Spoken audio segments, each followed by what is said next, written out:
Hey, ladies and gentlemen, welcome back to another Beyond the Summit broadcast of the G1 League qualifier. We're in the phase 2 of the event, and today we have two games coming, or two best of 3 coming today. Earlier, we're going to start out with Zenith versus Forced Departure. Somebody just told me this. Almost got there. And of course, the next one after we're at is going to be, let's quickly peek over the bracket. It's going to be Tongfu versus Neolution Thailand. A lot of Neolution. We saw another one. We saw the international version today, or yesterday. We're going to see Neolution Thailand after this. But for now, best of 3 series between Zenith and First Departure. I'm Luminous, and of course, we're joined by Gods. I think this is your specialties, Gods. So kind of fill us quickly up of what these two teams is about and exactly how they like to play and draft. Well, we've got some SEA Dota, specifically Singaporean Dota, and this is two teams who know each other really well. Got First Departure, also sponsored by Armageddon over on the Dire team. They love to play this hard carry on Miracle. They're very split push heavy. They generally sort of favor the anti-mage for him and play very heavy split push. It's sort of a 4 protect 1, but come mid to late game, it's all about the split push. Zenith are a team who are somewhat unpredictable. They play a lot of heavy split push themselves, but their actual picks are a lot less predictable than First Departure, I feel. So really interested to see how this series here goes between the two teams. All right, the bans are already underway here. Lifestealer as well as Batrider is going to be picked out here by Zenith, as well as Lone Druid and Nyx Assassin for First Departure.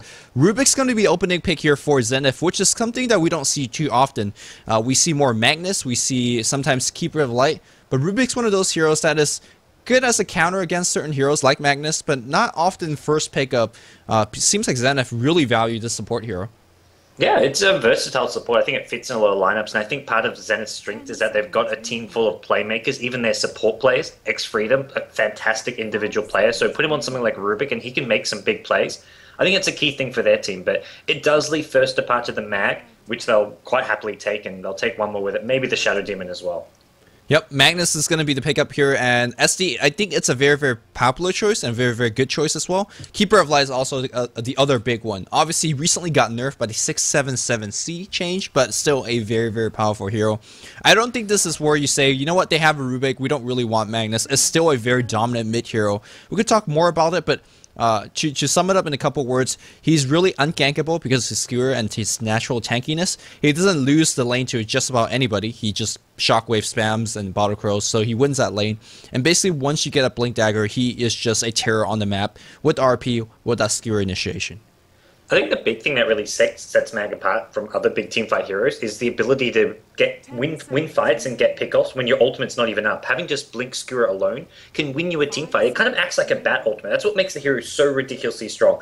Blink Skewer is essentially a bat ulti, and then you've got the Blink RP as well. You've got so many tools to help your team win a teamfight. That's just a really powerful all-around hero. But it's a Mag Shadow Demon for First Departure now. Zenith with 2 picks of their own. Probably see them maybe looking to snag one of their carries here. If they want to prevent First Departure from grabbing that Anti-Mage, now's their time, because the First Departure will definitely be eyeballing the Anti-Mage with their 3rd pick. Yeah, Anti-Mage, especially with the backup of Shadow Demon to make more Anti-Mage in the future, and of course with Empower, is a very, very scary combination. But they're going to go with Invoker and Darkseer, so quite a bit of AoE power coming out from Zenith. And Invoker is a hero that we haven't seen too often, but those defensive disruptions might not be too helpful here for First Departure's use, because that's going to set up those Sunstrike if Invoker is going to be going for the Extort build. Man, I haven't seen an Invoker in quite some time, and such an early pick Invoker as well. Zenith are really confident with this. It's a hero that Ice played a lot back in TI2 and around that time. It goes to the Exalt build generally, so I'd love to see that again, although Ice has been playing that off-lane role. He generally plays, well, here it'd be the Darkseer. It's been XY playing the solo mid, and then you've got Yamate playing the safe lane carry, but maybe we'll see XY and Ice swap roles here, send XY onto the offlane with Darkseer and have that Ice Invoker. Yeah, I kind of like to see Invoker on the mid lane again. If people really forgot that hero, we actually saw it yesterday in the G1 League qualifier being used against LGD Int, I believe, by Neolution. And it actually won the game, and of course it played very well, but I want to see him in the mid lane. He's not going to win the lane against Magnus, but he's going to have a pretty good time farming it, because Magnus not exactly going to kill you or anything. So Invoker, if he's going to be going for the Quas Wex build, would be really good for these against these supports, or if he's going to be going for the more damaging Extort build, that's going to be comboing very well with the Darkseer. But for now, Shadow Demon and Lina is really the combo to look out for, because even pre-level 6, they're going to do a ton of damage, and yeah, it's going to be good. Both Gods, teams spamming out carries. can you really double check on your Dota TV? I am getting some people saying that they can hear you and some people saying that they cannot. So. Oh my gosh, we just got a fucking Timbersaw pick. GG. GG already. This is Ice Ice's hero. It's gotta be. It's an Ice hero, but we'll see. My Dota TV audio should be all good. It was like the first 10-15 seconds I noticed it wasn't on, but I quickly turned it on, so it should be all fine now. Sounds good. But holy shit, we get a Timbersaw. There was a YouTube video up on Reddit where Aosin +4. Aosin +4, yeah, the team that actually picked it. And I don't know the result of that game, but he is a very, very fun hero. I mean, I personally don't think he's a good hero, at least for the competitive scene, because despite doing a lot of parry damage, I think every single one of his spells do parry damage. He just doesn't have any good disable or crowd control. But in terms of these Southern East Asian games where the team fights are so hectic, I mean, he's perfect, right? Yeah, I feel like this is an actual hero which fits the Southeast Asian Dota scene metagame so well. It's a really tanky, hard-to-kill hero. He kind of just flies around just killing shit, being a complete menace and really annoying. And it's a perfect Ice hero. I mean, the guy's a huge little troll, but loves playing these fun, hard-to-kill heroes. And I'm questioning where we see the lanes go now. Timbersaw's sort of known for potentially being the offlaner, or alternatively playing in that. You can't really put him middle that easily. You want the side lane. They last pick Miranda. So I'm guessing we see a jungle Darkseer. And man, this Zenith lineup is just insane. I'm loving it. It really is crazy. If I have to make a guess, and again, it's really crazy in terms of how they're going to be laning this. I'm imagining it's going to be a Darkseer solo off lane, Invoker on the solo mid, and you go Trialing Timbersaw, who's actually a very good Trialing hero, especially with his mobility as well as his rolling depth, dealing a ton of AoE damage. Miranda might be actually playing as a 4, but obviously, again, it's so hard to predict these kind of lineup. I do want to say that reactive armor might not be the best spell against this particular lineup, especially when you're dealing with a whole bunch of magical damage coming in from first departure. But right now, I think, well, X Freedom is going to be playing the Timbersaw. What information does that give us? Well, most likely it's going to be a 4-position Timbersaw, but it's not guaranteed. But yeah, X Freedom generally plays the support role for Zenith. So if this is sort of them laning it typically how their players do it, generally it'll be XY going to the off lane. Well, XY goes mid a lot, but it'll be XY probably the offlane Darkseer with Ice at mid with Invoker. I'd be surprised if Invoker goes anywhere up other than mid. Yamatate known for playing that safe lane carry, so he'll be heading down bottom with that Mirana. And then, where's X Freedom going? He's got wards, he's got sentry, so it is going to be a support Timbersaw. Support Timbersaw, personally not exactly as good as more the Kero. He really needs level, and he wants that Bloodstone as soon as possible. Against this particular lineup, maybe getting a Cloak would be enough in terms of survivability. Cloak and a Magic Wand, maybe a Bracer on top, but again, he really needs farm and level, and as a support, I don't think he'll get it. To be honest, he's not that good ganker as well. Generally, gankers want to roam into the mid lane and gank the mid lane. Last time I checked, there's no really trees for him to hook or use that rolling def and take advantage of that pure damage output. So we'll see how Zenith plays it out as a support. I personally don't really think it will work, but we'll see. It can definitely go okay in a Trailing versus Trailing scenario. You need to be in the side lane as Timbersaw. You need all the trees. You need to be around in the jungle, and that's where he's sort of strong as an offlaner because you have those side lane escape spells. But he's going to be starting at least doing some warding near the top here. I'm wondering what his actual plan is. He's got sentry wards, which sort of suggests he wants to make sure he can de-ward the pool. So Timbersaw's a hero. You're kind of a bit mana dependent. You want to get up some fast arcane boots. So most likely he's going to be going back bottom, use those sentry wards to make sure he can use the pool camp to get some XP and gold. I think that's largely why we see the early sentry wards, especially on a melee hero. They're not up against any invis, but Armageddon, the last pick Morphling, what do you think about this pick? We've seen it once or twice already by Orange Esports in the GST Challenge, and it really worked well there. So do you think this is going to be a hero which can take down Zenith's lineup? I really think it's great against this particular lineup, where it's all really much based on spell damage. And of course, Waveform is a very good gateway spell. Strength Morph is really basically unbeatable, especially against the kind of, big nukes, but exactly no really right-click follow-up. And I think Morphling is a great follow-up, especially when you get that shotgun. If he's going to be going for a shotgun, Lincoln Sphere is going to be a very powerful build as well. But for now, on the mid lane here, who do you actually give this matchup? I personally think it's kind of even both way. Magnus is going to get his farm, so will Invoker. But, who's going to have this slight advantage here? I think it's even. If anything, maybe the slightest of edge to the Mag if we see some constant Bottle Crow coming from Mag. And based on, you've got your tri-lane top Morphling up against, well, absolutely no one. You've got an off-lane Clockwork. No one really needs the Courier apart from the Mag. So if Mag wants, he can just Bottle Crow all day long. Ice going for the Exalt build. He's not going to have a whole lot of regen at his disposal unless he goes for a bottle, which would be a bit unusual for an Invoker, but definitely possible. So I think Mag will do just fine. And I'd give him even the slightest of edges here.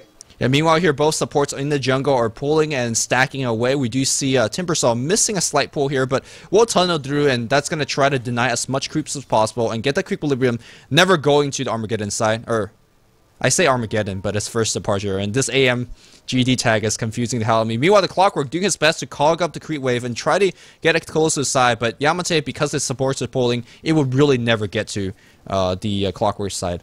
Yeah, so far Clockwork just has not had much luck with that. The pull's ensuring it. You double pull. You don't even have to stack it. You can just use that double pull to ensure that you're denying as much XP, keeping the weight back. And right now, Zenith doing a good job keeping that creep equilibrium. They do send Darkseid back top now. He's hit level 2, so he's got the Surge as well as the Iron Shell, which is the key thing there. But he does not feel confident to lane. And up against Shadow Demon Lina, that's the one combo which Darkseid really has to be afraid of more than anything else. Yeah, Shadow Demon is actually a perfect counter to Darkseid.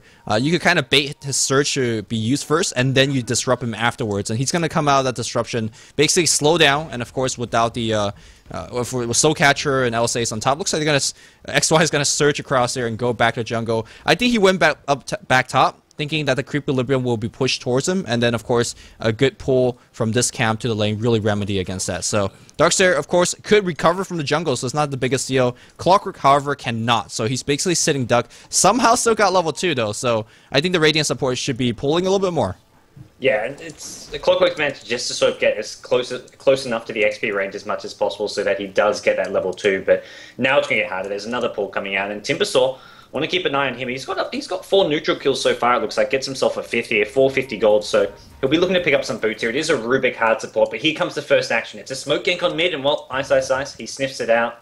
He sees it coming. There was a sentry. They had the sentry there expecting that, and this is something which is so key. When you're abandoning your top lane, the 2 supports are always going to go for a smoke gank mid, or almost always. So having a sentry ward to see it coming is such a little useful trick that you can do. And that's a very, very important thing to protect against this Extort Invoker, especially without basically no getaway spell, no early access to that Ghost Walk. And of course, you talked about where those Sentry Wards are going. Well, it's right there, paying off completely. Maybe they could have waited 10-20 seconds with that Sentry Ward backing out, but also, it's kind of a giveaway thing. It's such a common gank nowadays to go onto the mid lane around 3-4 minutes in and try to get that kill. Yeah, even earlier when you've got absolutely no one up against you, Shadow Demon Lina, Invoker has no escape spells when he goes this Exalt build, but the Sentry Ward scouts everything out. Like you say, they're a bit early. XY now back towards the top lane, and he's come at the right time because this lane is starting to push out. Unfortunately, Lina is there with a creep ball just in time, so no action just yet because both teams essentially leaving their off lane and just to try and survive up against the strong tri lanes. And the 2 solo mids, not really solo mids who can get active roaming around the map until we see Mag hit level 6, level 7. Invoker, definitely potential for kills around the map with the Sunstrike, but unless it's Darkseid getting caught out at top, you're not going to be getting kills. Unless it's the Clockwork getting caught out at bottom, you're not going to be getting kills on the tri lane at top. Yeah, I mean, all they really need, Zenith, all they need is a telekinesis lift, and of course, Arrow's going to follow through as well as a Sunstrike. So there's a lot of magical damage coming out of nowhere. So the support heroes and any heroes on the dire side gotta be very careful. Mid lane here, they skewer in, and looks like the Invoker's gonna go down. We really underestimate the killing power. Of course, with Magnus, you don't expect these kills happening, but with the Invis Room, he was able to get close, skewer in, and for the first blood. Yeah, if the skewer lands, it's all good to go. Ice is a bit surprised by that one. He was not expecting that to come in, and well, Pelosin going to be pretty happy with that. I feel like Mag is just Pelosin's hero. I've seen him play this so many times. It's sort of where he excels in the mid lane, and faking some RPs now at mid as well. He finds himself up against a bit of a dual lane, but XY will scurry away now that Ice is back. And so far, we haven't seen any possibilities for Invoker to get involved in it. I think it's come because when there's no tri lane versus tri lane, if both teams just abandon their offlane, then where do you actually get those Sunstrike kills? Because neither team really going for ganks just yet. And Timbersaw, you mentioned earlier, he can't really gank mid, he can't really get all that active gank in the map, so this Exalt Invoker is not really going to be finding any kills for some time. Which is okay. I mean, Sunstrike is a very decent spell walking into mid-game as well. That early access into Meteor with the help of the Vacuum is going to be the big damage coming out from the Invoker. But yeah, losing out on Sunstrike early on is basically a lost opportunity in my lane. Sometimes you even just say, you know what, if it's not going to be tri-lane versus tri-lane, maybe I just go Quas Swex, because crowd control in the mid-game, when these hectic teamfights going to be breaking out, that EMP Tornado is just so good. How do you feel about the Mirana as a character? Because right now we have Mirana and Morphling just dead even as far as farm goes, and I feel like Morphling is the much better hero to be even that free farm to. Yeah, he's definitely much of a better late game hero. It depends on what, when this game starts to get hectic. If this game really starts to blow up in the next 5-10 minutes, I gotta favor Mirana, who does have better mobility, have, a lot more useful spells, especially, let's not forget about Moonlight Shadow. That's a great ganking as well as a retreating spell as well. Morphling's gonna offer you that kind of carry power. Maybe 35-40 minutes in the late game. Now, don't underestimate form. It does do 325 magical damage, which is a high damage spell and a relatively low cooldown. But I think Mirana's got him beat in terms of magical damage output. Yeah, another gank attempt coming in from mid lane. Shadow Demon poking around, looking for Ice Ice. Has not really succeeded, Lon. We're not seeing the Mushi Arcane Boots Mirana build, unfortunately. The Arcane Boots into Shadow Blade. Yamate going for the standard bottle tread, so nothing out of the ordinary just yet. And I imagine if you go super standard, you look to build in towards something like a Yasha from here. Well, I just checked the goal graph for a tiny bit. It seems like the Radiant leading by a slight amount, which doesn't actually mean too much because it's just kind of lasted. It just means that the jungle here is a little bit more exploited here on the Zenith side, which, as you expect, the Darkseer is farming the lane, and Clockwork is, well, unfortunately not. So, again, Darkseer is now going to be roaming back on top. He does have level 5 and beat to speed available, but to be honest, I really don't think he can get in the lane at all. That disruption into LSA, into Dragon Slave, with Soulcatcher on top still has to be respected. He's going to try, but really, it's not going to be too much to his advantage. His script's going to get denied in the lane as well. Although, Double Iron Shell might have something to say against that, though. Yeah, I think he's just going to chuck Iron Shells down to push up the lane and be a bit annoying. He always needs to be careful. He's going to get caught by Disruption. Leaning a bit far away here for the Light Strike away waveform. Not even going to need the stun. The Soul Catcher gave some bonus damage, and Darkseid, he surged in. He surged into the creep wave for some reason, then couldn't get out. The Disruption was in range. Yeah, that's kind of those freebie kills that you don't want to give to the enemy supports. It's not about giving the kill to the Morphling, which, I mean, he was there for the assist goal, but it's the supports. Morphling got the kill. Well, that's even worse. The supports were, they're under level, they're starved in the jungle, trying to pull and catch up. Giving that free kill, that's a lot of XP that you cannot give away. A little bit of D-ward and warding action. X-Freedom looking to go up on top lane, maybe sap a little bit of that EXP, but again, you still can't really go in. Whether you have, that Timber Chain or not, you're still going to get picked off quite easily after a disruption. Yeah, there is actually a Sentry Ward for the Radiant team. I'm about to say, Timbersaw should be de-warding this here. He now decides to go. He's going to get a Sentry as well as an Observable with it, so good value for your money there. Meanwhile, top lane, the pressure is now starting to come on this Tier 1 tower. Morphling taking a bit of damage here under tower, but they're starting to look like they want this Tier 1 tower. If they catch Darkseid with another disruption, he's going to die. Lina stun, Soul Catcher, there's more than enough damage to kill him off. So Darkseid XY has to be playing very, very cautiously. And here comes the backup in the form of the Timbersaw. Ooh, there's a disruption opening. LSA, free setup, waveform to follow. Dragon Slave, right click, there's a finished kill. Moonlight Shadow's going to get used. X-Freedom's on the run, there's a teleportation scroll. That's from Mirana. Let's see how good those arrows are. Well, no arrows follow-up, so a TP scroll being drawn, ultimate from Mirana being used, a kill still going the way of First Departure. Right now, Dire is looking very, very good. You got to keep in mind the First Blood also happened in favor of First Departure, and in these very, very slow games, Arcane Boot's also done. He's close to his Blink Dagger. I mean, only, 1,600 go away, which is going to come in about 5 minutes of free farm. Yeah, it's not bad for him at this point in the game, and more kills going the way of First Departure. Miracle getting himself another assist, and the TP from Yamate. This is just not a very good counter gank in Mirana. Sure, you can TP to help if there's a team fight, but the gank had already happened. The damage was already done. He just TP'd in, abandoned that bottom lane where he had some free farm. I guess they leave it for XY. So Yamate now goes to the lane where it's harder to farm because of his early good start. He's got the items. He's actually going to be going for a Shadow Blade, so we will be seeing the Shadow Blade Mirana once again. But it's an interesting rotation from Zenith. They bring Mirana top. And they gotta get this kill mid. I mean, walking lift and then into arrows pretty good, but again, he's very, very tanky, and there's a skewer. Here we go, the lift, arrow, where's the Sunstrike? No Sunstrike necessary. A lot of magical damage being done, but getting that kill on Magnus was huge because he was getting a tiny bit out of control. But with that said, Mirana also took about a minute teleport top, walked around the enemy jungle. I'm not sure whether that kill ultimately was worth it, but if they could get this tier 1 tower, it could just be very worth it. But First Departure going straight top though. They want to go for a counter tower of their own. TP from Darkseid, so he's coming back top trying to defend this. Immediately surged himself forward, and First Departure aren't going to let their mid tier 1 tower go down without looking for a bit of a trade at top lane. Yeah, I'm not sure. Let's say both teams actually get the trade-off. I still think that it favors the Radiant team a little bit more because that mid tower a lot more important. But Magnus teleports in, a Shockwave or two, and that's going to be it. Meanwhile, though, it looks like we're going to have a little bit of backstab attempt. Mirana is invis, and I think Shadow Demon is going to be the prize kill here. He's very low. Here comes, well, there's going to see arrow, double Starfall perhaps, and there's a self-disruption. Sunstrike, there's a Frida set top. talked about, and there's a free kill, but looks like Timbersaw not tanky enough. It's going to get picked off. Mirana looking for that kill. There's an Iron Shot on top as well, but here comes the Magnus with the big RP available. Are they going to go in? Nope. Radiant backs off. Looks like Yamate still hiding away, looking for that arrow setup. He really does not have to follow up. Here comes the support coming out from the Rubik as well. Mirana still has to leap. He's going to leap away, and that should be it for the engagement. Yeah, gets out just in time. At this point, Pelosi would happily use an RP just for a solo kill on the Mirana. Morphling just getting so much farm, and if you kill that Mirana, well, it's even more space for Morphling to farm. Morphling with 3.5k gold. If we were looking at a Linken's build, we probably would have seen some pieces by now, so maybe we're looking at a straight Ethereal Blade. Otherwise, Miracle, I feel he needs to start looking to pick something up fairly soon, and he's got so much gold to do that with. Mirana, we're looking at the Shadow Blade coming up soon, but Morphling is starting to pull away from the Mirana as far as farm goes, getting some assist gold at top, so Morphling starting to get a bit of an edge as far as the carries go. Yeah, I mean, earlier you asked me about how the two carries kind of match up against each other. The way that Yamate played in the last 5 minutes or so really does not favor their playstyle and how the two carries match up. You talked about the 3.3k goal, and the fact that he hasn't spent anything means he's not going for Linken. And a shotgun this early will definitely compete about the damage output against the Mirana, and I don't think Mirana wins that race.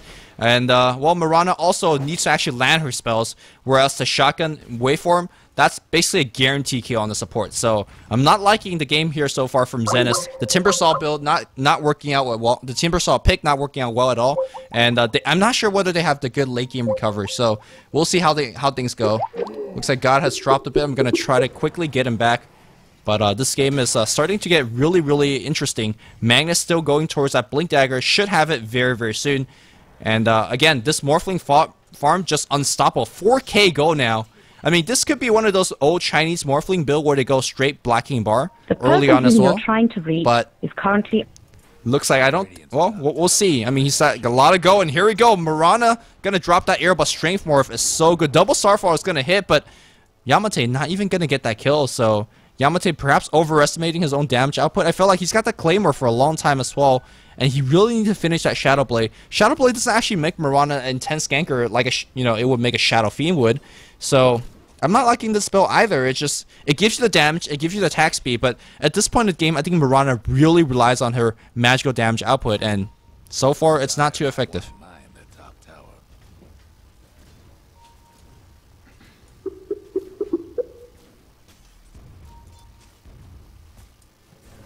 Ooh, back in the mid lane here, Skewer back out for the Magnus, not gonna, Sunstrike, nice dodge here, although the Force Spirit, the minus armor of the First Spirit, as well as the right clicks, gonna get the kill, so the Sunstrike might not have done the job, but zoning him out definitely did. Zenith making a small comeback here. Here comes XY on the top lane, still working towards that mech. We'll have in about 400 gold. Teleportation comes on the top lane as well.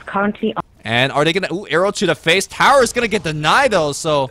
First Departure doing a very, very good job stemming the bleeding so far here in the early game onslaught, and all they gotta do is survive this early game onslaught because Morphling by far the most late game hero. You can see that he's actually picked up a Ghost Scepter, which could have picked it up for a long, long time ago because of his gold, but for sure now we're gonna see a Ethereal Blade build, and that's going to be very, very difficult for the Radiant team to combat. I mean, let's actually check out the HP level here. Rubik's got 600, 700.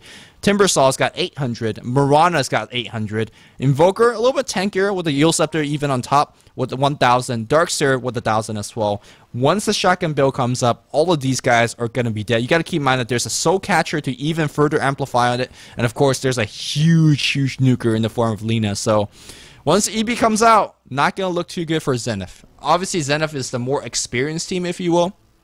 And they're definitely in these situations they were down behind before. Meanwhile, RP's going to get dropped on the bot lane. They're going to try to kill Ice. It's a RP just for a support. Not sure it's worth it. Timbersaw showing his worth right now. But that spammable Chakram, unfortunately, unable to really clip the extra damage here on Magnus. And he is going to be survived. This is like the third or fourth time where Magnus is involved in a big, big team fight. And still comes out alive after doing his work. So, but Zenith trying to get these kills. Their spells are very, very spammable, which is the nice part. You can really engage against a Force Departure, especially when their big RP is down, when the Morphling still does not have that shotgun available, which, by the way, he's very, very close to. So Zenith's got to do something big. They're taking down all these tier 1 towers, which is going to be nice in terms of finishing that mech. Mech is going to be absolutely crucial. XY has it, and they could actually start looking to take more fights. Magnus, RP still down for a full minute. And they could even take a Morphling on now with that shotgun available.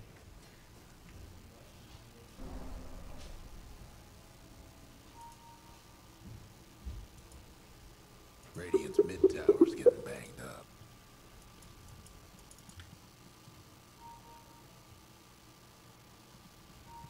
Radiant's mid tower's coming apart. Do apologize for the technical difficulties. I'm not sure if Gods is working on his wood laptop or something. But looks like I'm solo casting for now, which, hey, nobody talked me over. Alright, let's actually quickly go back in the game and see exactly where we are. About 5,000 gold lead here for the Radiant. Experience lead, not too much. Zenith starting to catch up in terms of kills. I just want to see actually Zenith starting to mount a big mid-game push or something, because they got the mech finish. The team fight should be in their favor for now. Timbersaw is a great team fight hero. Darkseer with the max vacuum, an excellent team fight hero. But Zenith seems they're actually just want to farm, which I'm not exactly sure if that's a good thing to do. Also, the fact that we have a Force Spirit as well as a Yule Scepter Beam means that Invoker can start getting these solo kills, especially on that Lina, even on the Clockwork, who is slightly underfarmed, as well as against a Shadow Demon. So right now, they're having a little bit of trouble finding these kills, and I think that's more so due to the fact that the Dire is playing rather well. Are they smoking up? That's the question. Yes, they are. RP's back up. There's a double damage on the Magnus. This is a very good time to smoke. Well, perhaps Yamate is a better target, at least for now, to kill. Yamate does have that Shadow Blade finish. Is there detection on the Dire side? There is double dust up on the support. That's always really good thing to see. Meanwhile, you can see the really offensive wards being dropped out by the Radiant. They want to push, they want to pressure, and I guess this is more towards Zenith's playstyle. We've seen it back at TI2, where they really like to pressure, but not in one particular lane. Just global pressure, if you will. Having a Sunstrike Invoker is extremely helpful in doing that. Blink Dagger is up on Magnus, though, and I think that is a sign for the Dire to actually start looking for their own team fight. You saw the supports grouping up here. They were looking for a smoke. Didn't find the opportunity to do so. I think they're making sure that they want to de-ward this hill up here, and then perhaps they're very deep smoke and start looking out. But unfortunately, don't really have the sentry wards. And of course, these Force Spirits also are very annoying in terms of pushing people back and preventing for that smoke ever from happening. Meanwhile, Morphling's getting his farm train going on the bot lane. Ethereal Blade already up, and of course, Mantisau most likely is going to be his next item choice. Or if you want to go back into his Lincoln Sphere, not a bad item at all. And of course, that Lincoln Sphere is going to be very crucial in terms of making him survive. Shadow Blade up front, and it's going to be using the Iron Shell. There's going to be a lift. Arrow on top, double Starfall. Where's the Sunstrike? They are going to get the kill, but oh no, they're not, because he wait for him forward. Shotgun is going to go the other way. Mirana's on the run. Big counter gank from the RP. The wall's going to get dropped. It looks like XY is going to go down. Morphling, hopefully you don't walk into it. But that was a 3-man smoke gank that did nothing. Meanwhile, on the top lane, simultaneously occurring, Zenith was able to get 2 kills up top. So that was a pretty good exchange, but 3-man smoke gank with Mirana dying in exchange of a RP, and unfortunately, Morphling did not die. So Morphling, let's keep in mind that the Ethereal Blade early on does give you a little bit more stats to work with, so thankful to that, he was able to survive. Looks like God's back. Gods, did your laptop restart or something, or is everything good?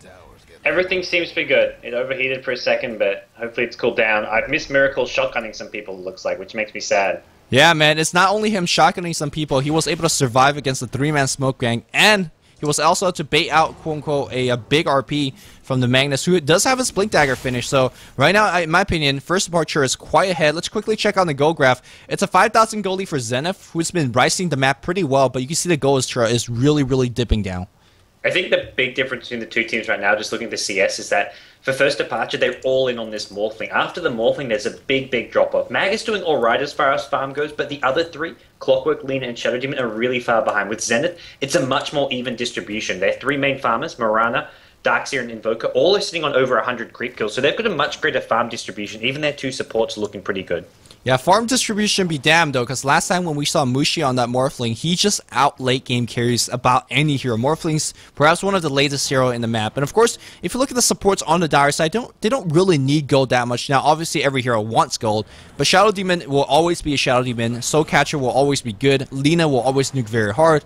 And Clockwork's still going to be very annoying. And it's going to have his mech up as well. So I feel like if there's a lineup to lack farm in, maybe first departure's lineup is that it's going to be that. All they really need is that Blink Dagger on Magnus, and they should be really basically set the entire team.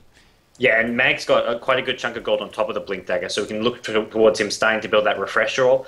Clockwork, like you mentioned, almost has a mech, and that's really all you need at this point to have a positive impact after your initiation. You combine the AoE heal, give that your team that nice teamfight item in the mech, and you're looking pretty good. Zenith, I mean, they've got some nice item progression with Blink, Yules on the Invoker. He's got that big setup for the Yules, Sunstrike, followed by immediate and deafening blast. But if First Departure can just pick their fights wisely, I think they're looking really good here. Yep.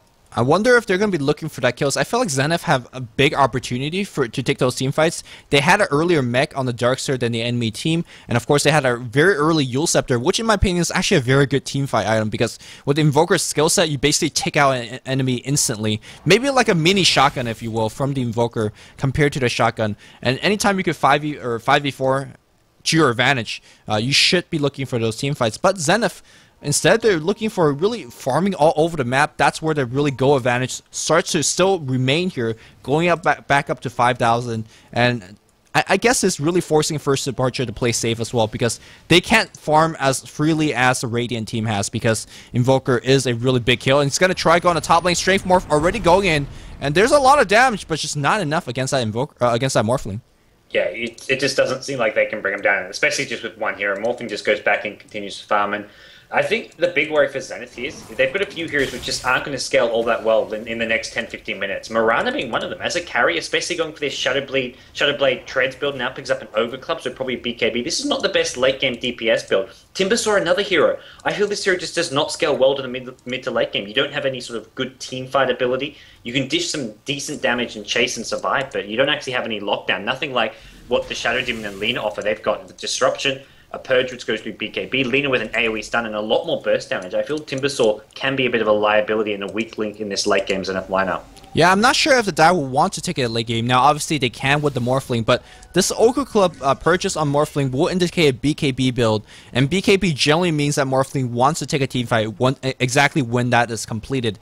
And BKB Morphling is absolutely a terror, especially against these supports, because you can't actually bring him down, whether it's right-click or nuke damage, because of Strength Morph. And if you actually unload way too much damage, like drop all your spells on him, then he's not only going to survive, he's probably going to have his teammates to come back and kill all of you, because, well, you're out of spells, you're out of cooldown, and I'm not sure whether the Radiant have that right-click power to really combat against the Morphling. Yeah, and I think once we see the Morphling with a BKB, that's where Armageddon can just look. Well, Armageddon First Departure can just look to take these fights, take some more out of towers, and start clawing their way back. Because the gold graph, like you mentioned earlier, it's still 5k in Zenith's favor because of how much they've been farming all over the map. But Morphling doesn't really care much about the gold graph when he's this farmed. And there's some towers.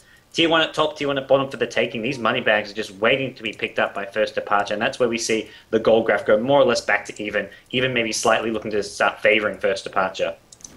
Well, Mirana almost has that BKB, in which she will really want it for that team fight if it does break out on top. Looks like they're not going to choose that fight over there. Magnus teleports on the bot lane, sitting on 2,500 gold here. Do you think he's going to be going for... Well, I've definitely seen my share of kind of situational tanky item on Magnus. We've definitely seen BKB. We've seen Vanguards in the past as well. Do you think he's going to be going for one of those cheaper options to make him have a good team fight in the next 5-10 minutes? Or do you think he's going to be going for the ultra late game choice, which is always going to be that refresher or for that double RP?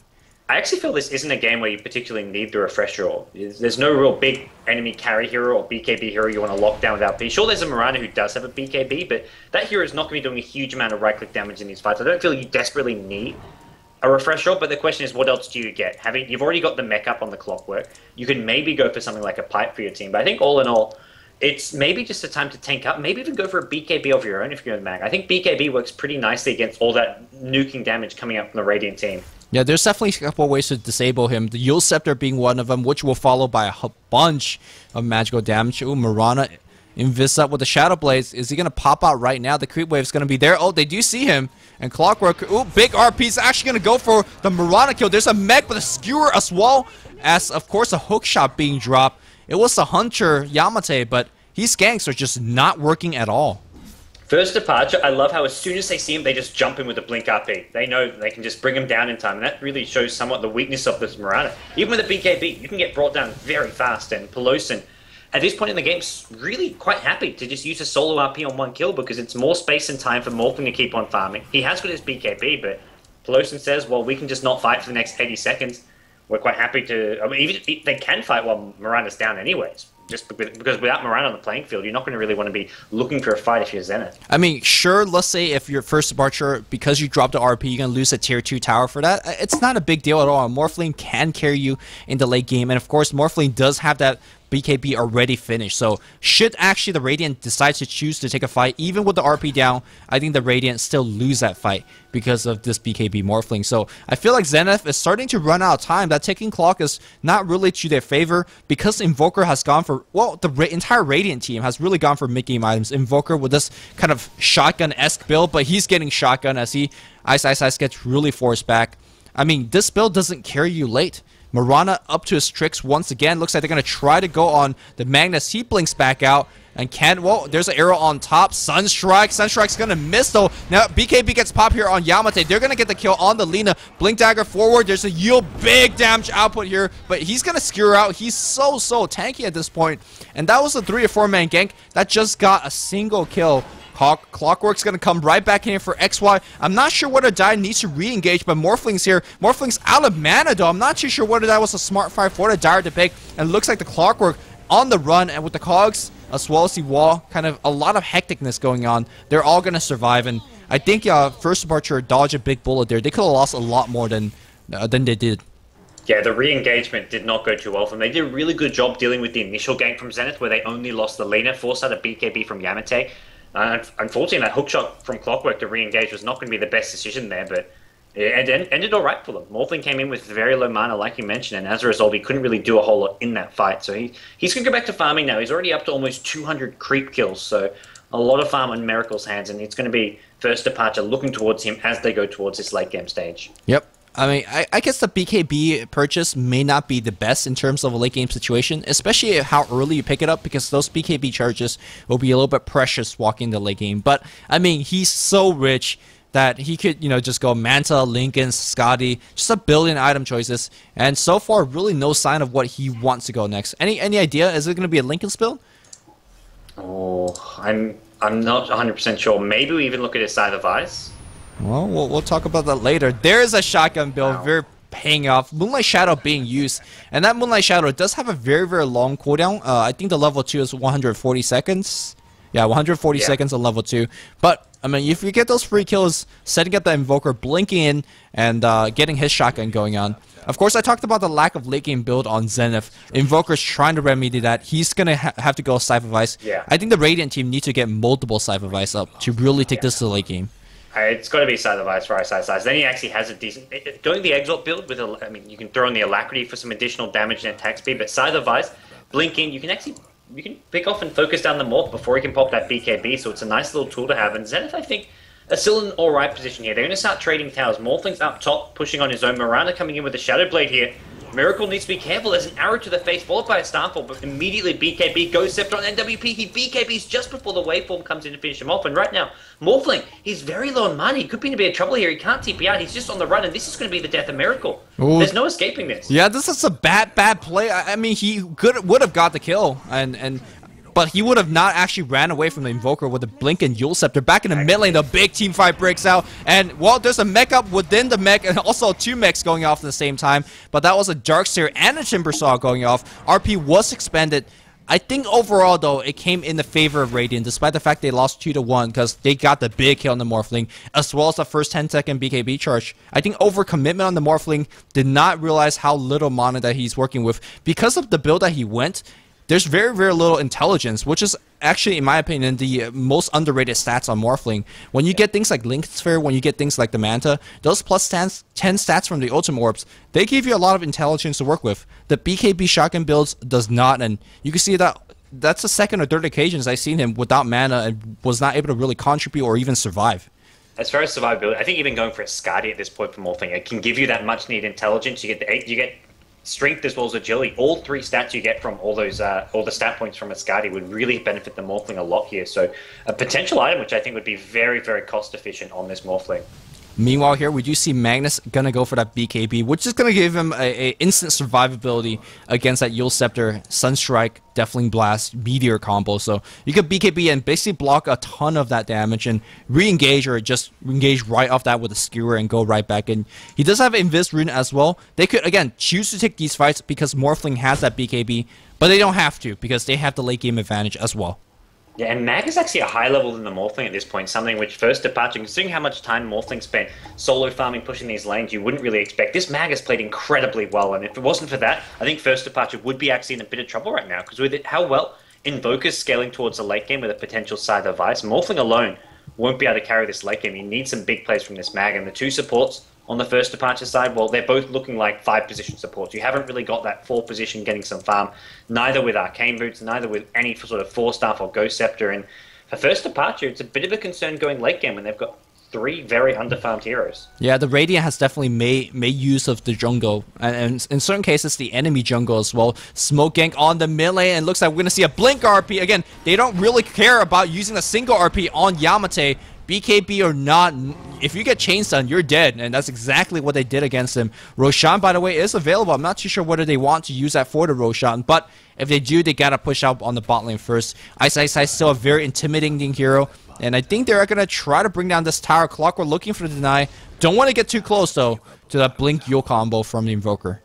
Yeah, and I think Zenith there made a nice little trade. As soon as the Mag uses the RP to kill Miranda, they say, okay, it's safe to push bottom. They've got 4 there. Morphling was pushing top. Sure, he can TP in, but there was no real danger of Zenith having anyone get picked off once the Mag RP was on cooldown. So they get themselves a tier 2 tower, and they're also maybe going to defend this tier 2 top. It doesn't actually look like it. Morphling comes back in, and the Ice is not going to be able to get this denied. So Morphling finds himself a tier 2. So first departure do get the trade.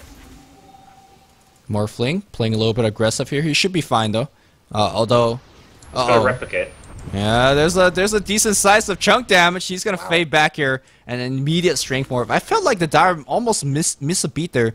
Mirana was dead for a lot of time here. Invoker ported to defend the tier 2 up top. I felt like that was a free Roshan if they went for it immediately. Now they're gonna try to go back for it. They will not have RP backup, at least not exactly right now.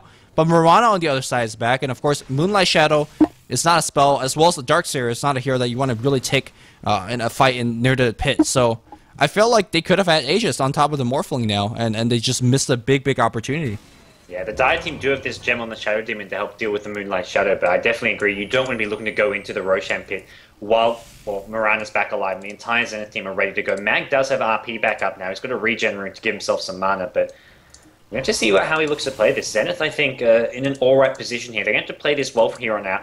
And I still feel, I mean, we got excited about this Timbersaw pick, but we haven't really seen Timbersaw do much. He hasn't died. He hasn't really done anything, though. That's really the big issue with this hero. Just not really being justified as a pick just yet. Yeah, I mean, he has set up a couple of decent ganks, especially with Chakram, but again, I mean, other heroes could do very similar things as well. So he's working on the Bloodstone, which is the item he desperately needs to actually do a ding in team fights. But it's coming in such a late time that the Dire really hero don't really care. The BKB on both Magnus as well as Morphling, and if you kill the 2 supports, Lina and Shadow Demon, well, they're under farm support anyway, so you're not really getting any kind of a very meaningful kill, if you will. Yeah, no, I agree there. And Zenith, well, for now, they're looking to keep playing this farming game. Scythe is up on Ice, so he's going to be looking for some pickups. He actually TP's bottom, and he's staying hidden, so he's maybe expecting someone to come pushing. Morphling just there with an illusion, so if there's a Blink Scythe, he's going to be in for a bit of a surprise, and I think he realizes that Morphling is not doing enough damage. At least he should. Speaking of Morphling, another 3k go in the bank. Morphling was able to survive those combo from the Invoker to about, I don't want to say 40% of his health, but the issue is that there's a Scythe on top now, so that 40% of health, if there's any backup, they're really going to go on that illusion. Was able to pick off. I mean, if the Radiant has any backup with the Invoker combo, Morphling actually dies to the Scythe right after the big combo. So Morphling, you got to be very careful where you go, and of course you got to be very trigger happy with the BKB, because if you mistime it, you're dead. I like what he's done. He's not sitting on full agility anymore, even though he's gone for the shotgun. He's sitting on about 35 base strength, just because he even goes up now to about 43. He's saying, okay, I can die to this Blink Scythe of Ice very easily, and especially when he doesn't have backup, he's going to make sure he's not sitting on 0 base strength, because he needs the extra HP to survive that Scythe of Ice initiation. Well, the Radiant trying to farm back up. I guess that's one of the weakness of the under farm support, the 2 5-position support that you talked about, the Shadow Demon and Lina. They can't actually freely farm their own jungle by themselves. They always have to hold hand with the carry, because if the Invoker finds you, they're basically dead. Meanwhile, having supports that are a little bit more farm early on, and having like things like Timbersaw and Rubik, they could actually survive if a gank comes their way. There's a blink on Rubik as well. Timbersaw obviously has a chain, so they could actually go farm in the enemy jungle and mostly not pay too heavy price, even if they're getting ganked. So I think we're gonna starting to see the Zenith having a more well-rounded team starting to pay off. Yeah, very well-rounded team as far as farm goes, but I still feel Shadow Demon and Lena are two supports, even with little farm. They can do a lot in the late game, Shadow Demon especially, and I feel even this farm Timbersaw is maybe going to contribute a lot less than a potential Shadow Demon or Lena contribution. I agree with that, so... Yeah, I mean, this game's not really going anywhere, and... Well... Pickoffs. Yeah, they're gonna try on Magnus. Magnus not popping that BKB because the Sunstrike... the big bulk of the combo missed, so that he doesn't have to. But again, if you fail a gank like that for Zenith, no big deal. I mean, the cooldowns is so low. You try back in about 30-40 seconds, and eventually gonna get that one kill. It's really up to, for now, the Armageddon to, not Armageddon, First Departure to do a little bit more structural damage, to get a little bit more farm on the morning. His item set was nice 20 minutes ago, or 15 minutes ago. Now, I feel like he's, behind the curve. He's got 4.8k gold in the bank. He really wants to go get that Matsao or Scotty or whatever the next tier 4 item finish and start being a menace on the map. And I mean, he's got shotgun first, but he's only got 3 kills. Yeah, I feel like he's not really justifying this build. He could have almost just been going for a pure carry type build here, but Miracle, he scurries away at top lane. It's actually Yamate looking for him, trying to hunt him down here. There's a lot of backup coming. Eyesight with the potential Blink Hex initiation, and that scares Miracle away. But I agree, he needs that next big item. We can see First Departure putting a lot of efforts in this split push. They have Miracle constantly at top lane, and that's really, when you're playing this split push style, that's where using those solo RPs for 1 kill really pays off, because you're not having lots of team fights. It's always Miracle just solo pushing top lane, Mag off on his own, maybe with some support. So using these solo RPs for 1 kill is paying off for First Departure as far as not falling too far behind, but I feel they're not going to win this game with split push alone. They need to get Miracle coming to these fights. Yeah, again, if you're going to go, if you know you're going to be playing split push, you should be going for things like Mantis and Lincoln Sphere. He's not. So I think he's opting, he went for a very kind of combat heavy build, but Zenith is not, they're not taking the fights. So he really can't take advantage of that build. There's an Ultimore being picked up here. Retaining buyback is what I imagine with that 3k go in the bank. The thing is, I'm not sure whether it's a correct strategical choice here for the Radiant to not actually take a fight against Morphling. It feels like you need to take a fight against Morphling earlier, because he'll beat you late. But with that said, Yamate is also kind of starting to represent a lot of DPS.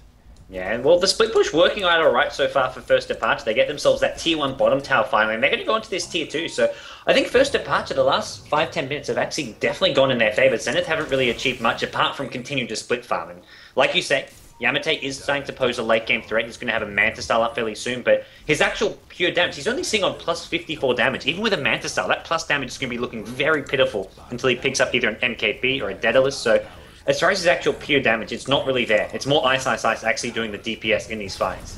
Well, there's a tower getting traded from both top and bottom. I think tower trades and definitely favoring the Dire team a little bit more. If you look at the gold chart, it was a 5,000 gold lead for a long, long time, but Morphling, a lot of gold being concentrated in him and him alone, really starting to pull things apart. Magnus starting to get a decent amount of gold. He's got 5k in the bank. Haven't really looked. Jesus, there's a lot of gold available. Let's quickly check on current gold.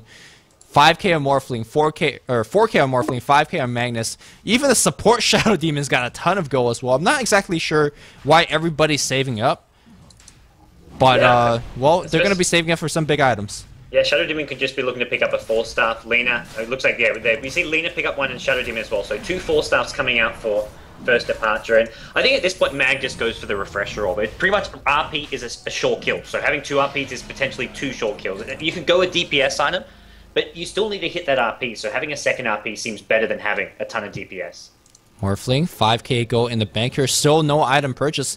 We're getting a glimpse back of TI2, it feels like, of basically Morphling farming all over the map. Both team not really wanting to engage because you got to commit a lot of spells to try to kill that Morphling, and maybe you don't even get that kill. Back in the mid lane though, looks like BKB was forced out here on the Magnus. Yule Scepter combo was dropped, and here's the issue of that combo is BKB will shut you down, but BKB charge being drained out, Magnus needs to heal for about 10-20 seconds to heal, and I think because of that move, Zenith gets himself a tier 2 tower.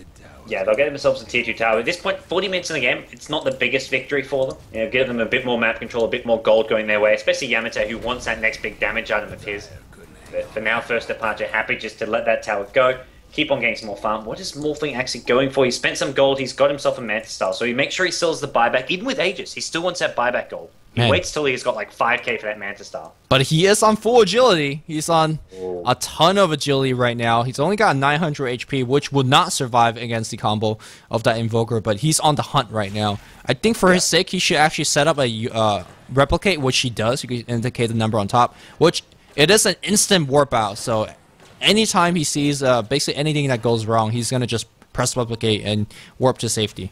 Yeah, he needs to start looking for some of those pickups now. Try and make use of that Ethereal Blade, but you haven't really seen it. It's still a decent item in the late game, especially against some of these squishier options. Even Ice, 1400 HP.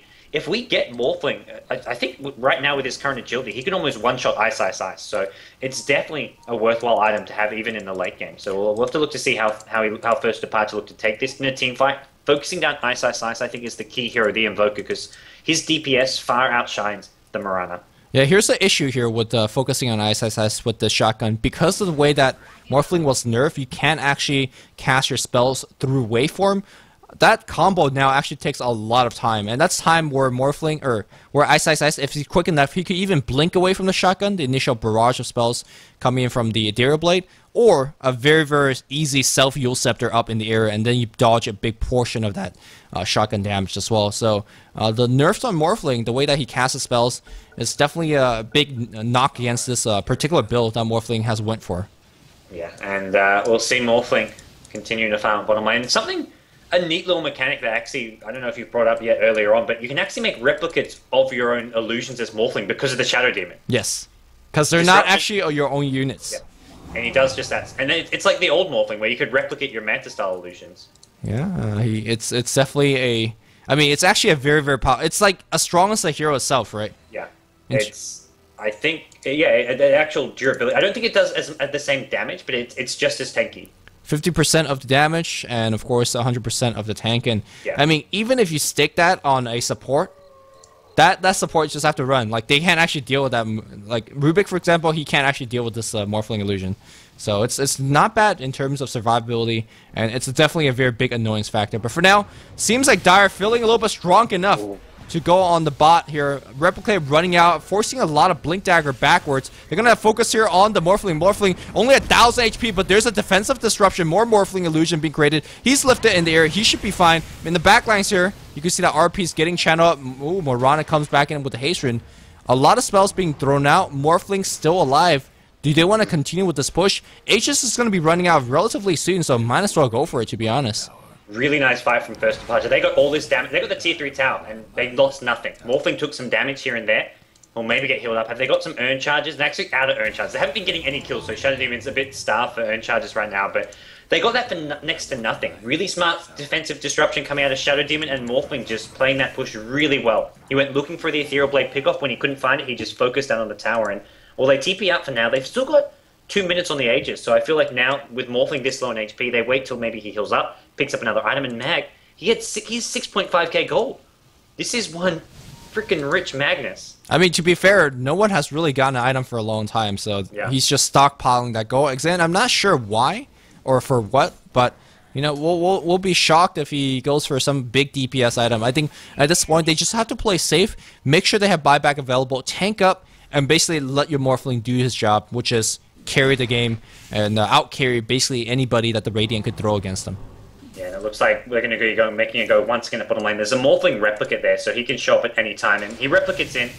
Replicate will be on cooldown for about 30 seconds here, and I think until that replicate's up, maybe they're going to be a bit reluctant, but they've still got the Aegis for at least another minute. It looks like about a minute and a half on that Aegis, so they'll go high ground, they'll maybe look to take these Raxes out. If they do it like last time, it's Morphling just waving in, looking for an Ethereal Blade pickoff, and if he doesn't find it, well, he mantas and just focuses down the Rax, and there is a glyph for Zenith. That's going to be the key thing here defending. Yeah, because the X-Freedom using what Timber Saw does also very, very good, which is defense. Chakra will weaken the creep wave so that another big AoE spell will finish off.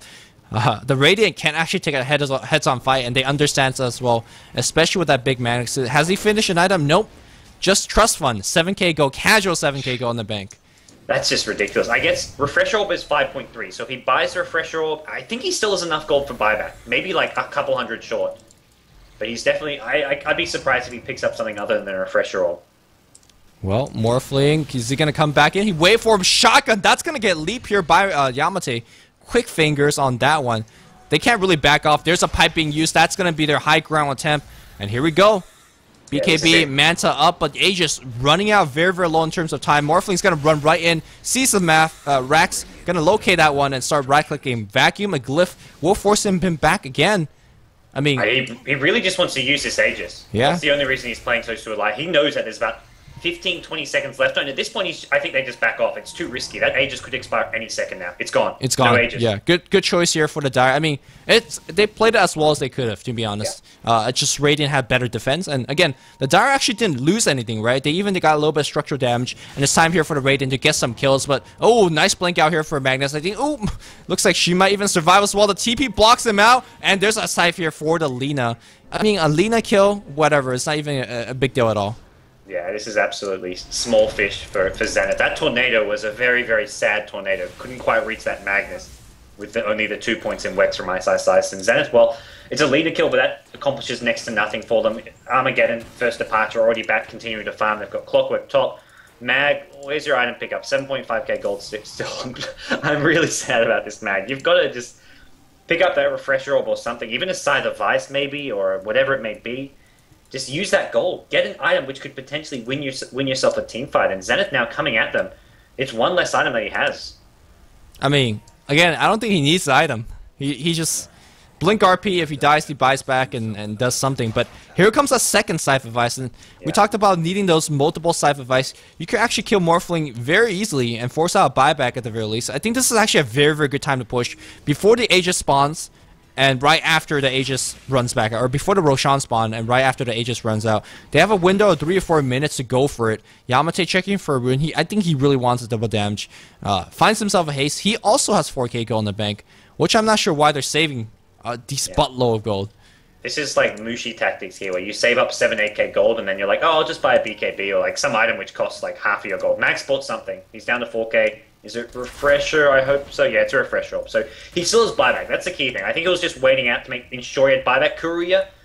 I thought I was getting sniped there. Lena's actually on the same team. What am I talking about? Refresher orb for Mag. Okay. Man, he's also got 2.5k gold. That Courier's also stacked as hell. Look at all these dust smokes, and even a bracer, casual bracer on top. So everybody's rich in this game. And again, ultra late game. You gotta just put your money on first departure. They're playing so safe as well. Like even Clockwork is making sure he has buyback at all times. He now picks up his plate mail, but he was sitting on 3k gold early. So all these heroes making sure they have buyback.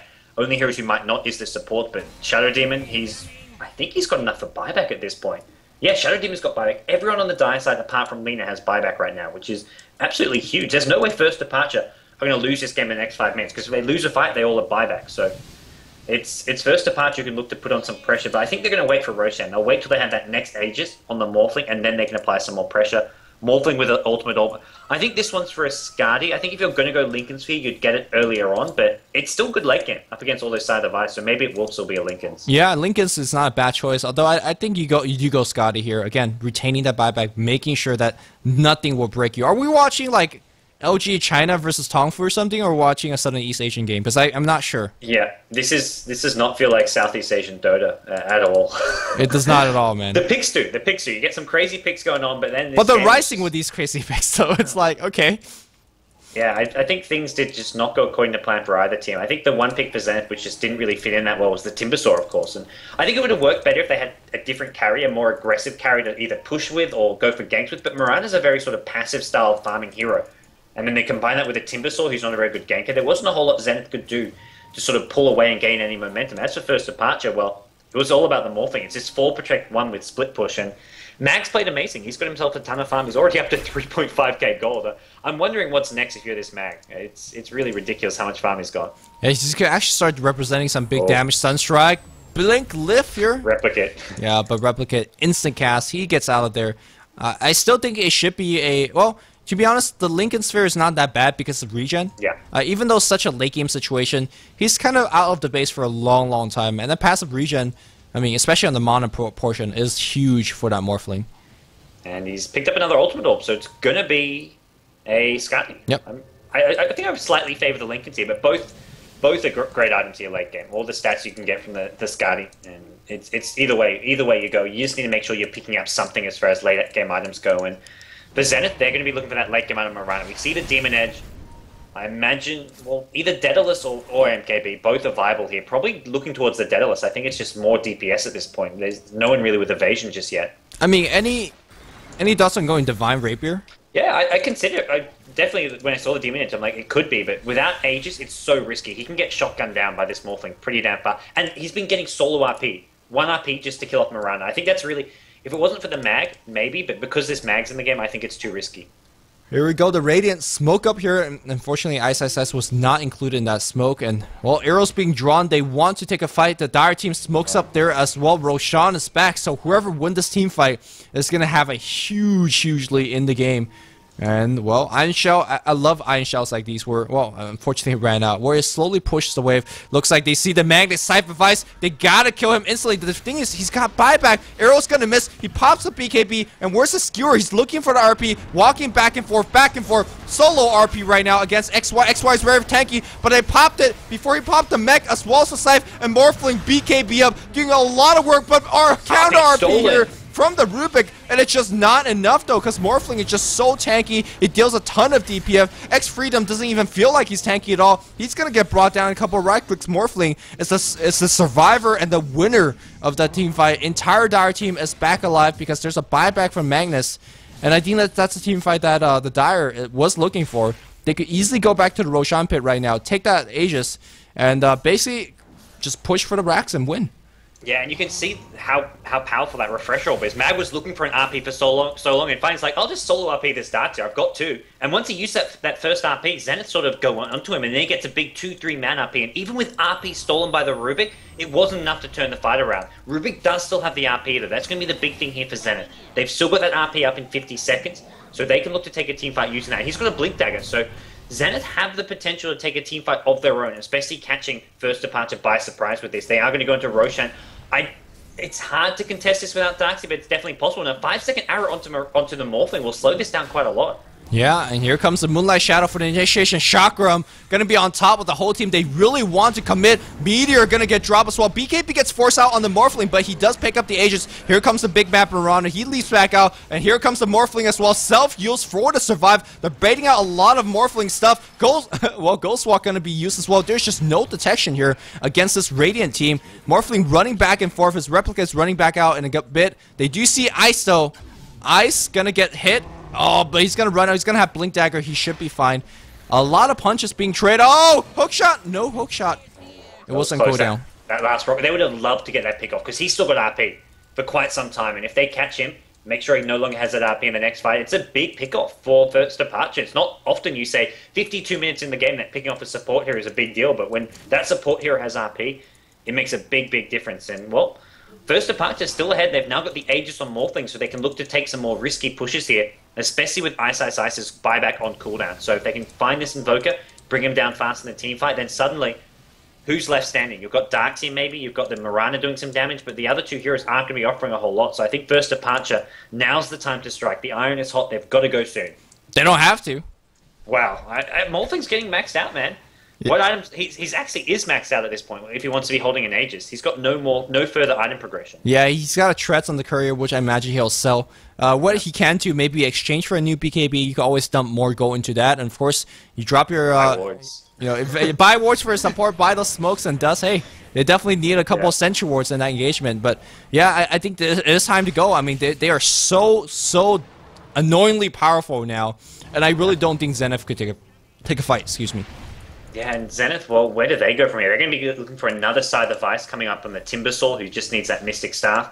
They've got Mirana, who's close to maxed out. You can drop that TP scroll and replace that with another DPS item. And like you mentioned Divine Rapier earlier, it's still so risky, but where else can you go? Maybe a Butterfly if you want the evasion and attack speed, but I feel you need some kind of a crit or some kind of just pure damage item, which normally I'd say Divine Rapier, but Divine Rapier just won't stand up against the Mag ulti. Yeah, I mean, last team fight with the Morphling was, RP'd up and scythed up in the beginning of the fight. They just didn't have any DPS to bring him down. You also, the other thing you gotta be really concerned about is that you could try to focus the Morphling with multiple scythe, but there's always that Shadow Demon disruption. That could really mess up your entire plan altogether. So that's another thing that the Radiant team have to worry about. And it's beginning to look more and more like they can't actually overcome all of this stuff that's thrown against Team Zenith.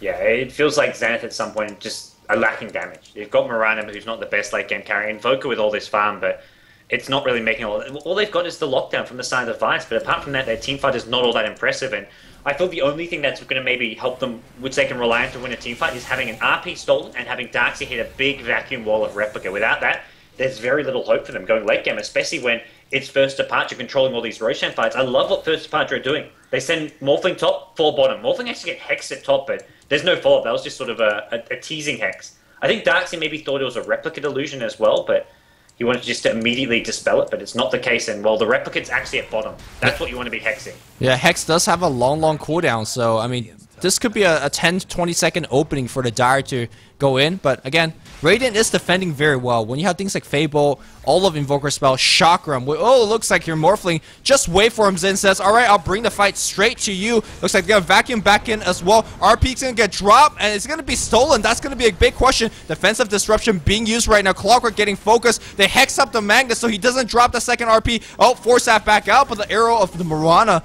gonna bring him kill. It looks like they're gonna be going on the chase. Does Rubik have that mag? Oh, he does have the RP. Where is he? He's going to be blinking forward. Looks like Shadow Demon's going to get picked off as well. Does Chase being extremely effective. They scythe up the Lina. Lina's also going to get picked off. Morphling and Clockwork are the sole survivors. And Morphling already on top of the thing, pushing top lane. He's also got to run though. But a big win here for Zenith. And a win that I didn't think it was possible, to be completely honest. Yeah, that was a really surprising turnaround. It's all the side of the Vice. It's allowing them to focus down these key heroes. The Matt, who can't get off that second RP. Rubik actually steals the first RP, so if you hex him up fast enough, helps Rubik out a bit as far as making sure he can catch that RP and steal it. And Morphling, he quickly realizes all he can do is go top and look for that split push. And I think the big issue is here with the Morphling. He goes diving in front first, but he's not finding any target to Ethereal Blade. He has not been able to shotgun anyone in this team fight. He's going in first, but Zenith, their positioning when they defend is absolutely immaculate. There is no one who gets picked off. They're always in the correct position, and then they counter initiate.